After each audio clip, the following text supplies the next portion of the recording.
Counting down to the 4th of May. If you're on that train, say I. Okay. I know lots of us are probably on that train. But then I really want to address something very quickly. So lots of e-learning has been happening online, webinars, seminars, YouTubinars, Telegramminars. There's just like so much tools and strategies and knowledge, some paid for, late nights, learning on these classes, all that energy, writing your notepads out. And I'm like, hold up. It's very possible that after all of this, people fall into two categories that breaks my heart as I think about it now. And that's the crux of this episode that we're having right here. Category 1, so overwhelmed with knowledge and so you're confused. There's so many good strategies. They've talked about tech. They've talked about leveraging on, customer service. They've talked about this and they've talked about that. They've talked about emerging industries. And you're like, okay, which one am I going to do now? And so you're just stuck, right? There's so much knowledge up here, but you can't put any of them out because you're just really confused. There's too much information. And then there's a second category. I mean, the lockdown has been lifted up. You've forgotten the place that you're coming from. There's an adage that says, don't forget the child of whom you are.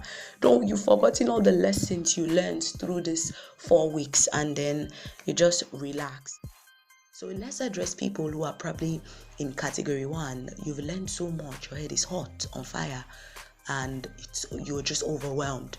You don't know what strategy to apply right now. There's just so many good things. It's like a basket filled with cake and sweets and chocolates, and you're like, ooh, which one do I want to take? Because all these things are good for you, right? But then you need to pick one and begin with. So the first thing you would want to do if you're in that category is to compartmentalize. And this is something I do, and it really helps. It's very simple. I actually believe ladies can do this more than guys, but you'll be the judge of that.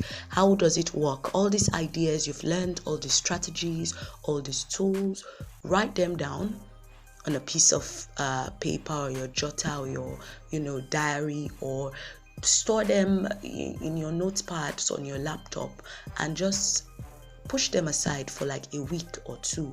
Don't even give them a thought. Don't go there. Don't open it. Writers do this at times too.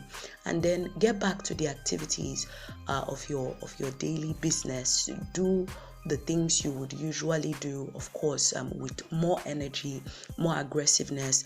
And then 2 weeks later, go back and open up these strategies. Trust me, there will be clarity, and you would be able to know which you think you're ready to work with. Now, another thing you could do for category 1 is implement in phases, right? Yes, there's been lots of talk. The world would not be the same as we've known it to be. Lots of leveraging on tech, lots of emerging industries and sectors that you would want to focus on, lots of, revamping you would want to do for your business. Now, as much as these things are true and would happen, all these changes would not happen at once, like bam. Everything will just, turn around. It wouldn't be like that.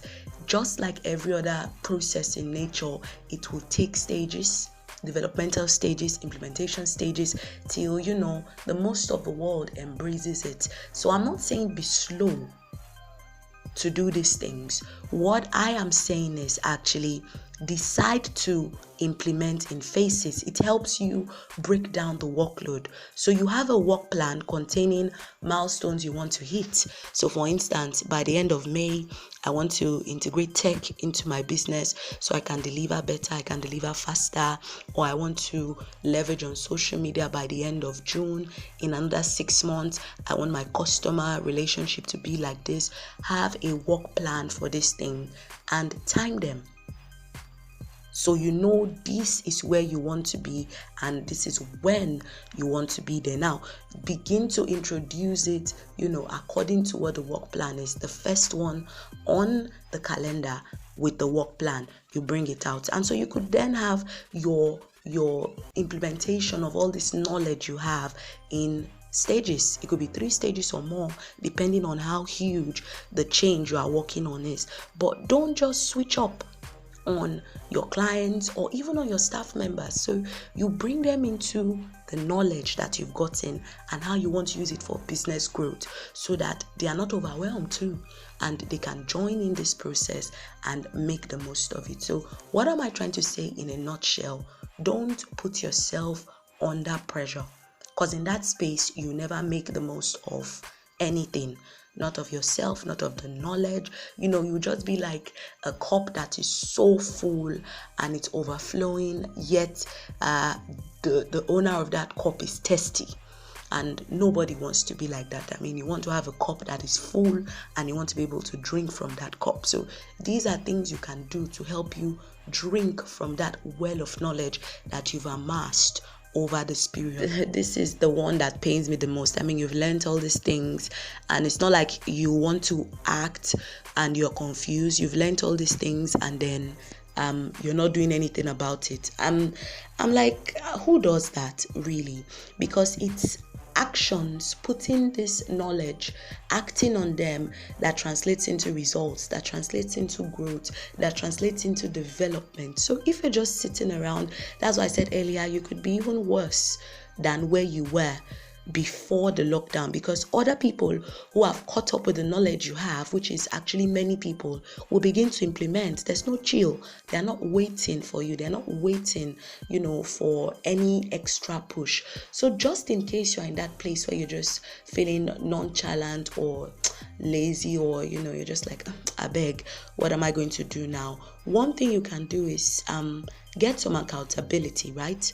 Someone who, when you tell about your ideas, will not let you rest till you get it done.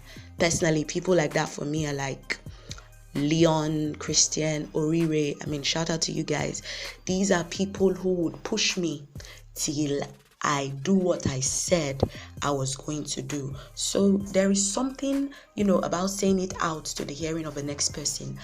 Personally, I believe it puts you in a mental state to deliver. All right, so it should be all about maximizing what you've learned and putting it into action. Putting it into action is where the work is, and that is where the success begins. Because believe me, the guilt from knowing you could have done better but still are where you are, it haunts for a very long time. It's something you probably would never forgive yourself for. So work on these things, and come Monday, come the weeks after, I see us having huge successes, having the stories of our brands rewritten, having the stories of our businesses rewritten, and making the most of all we've learned over this time. So keep on with those webinars, seminars, Zoominars, Instaminars, and keep learning. I mean, the lockdown is over doesn't mean learning stops. These habits we've learned, let's continue and make the most of it.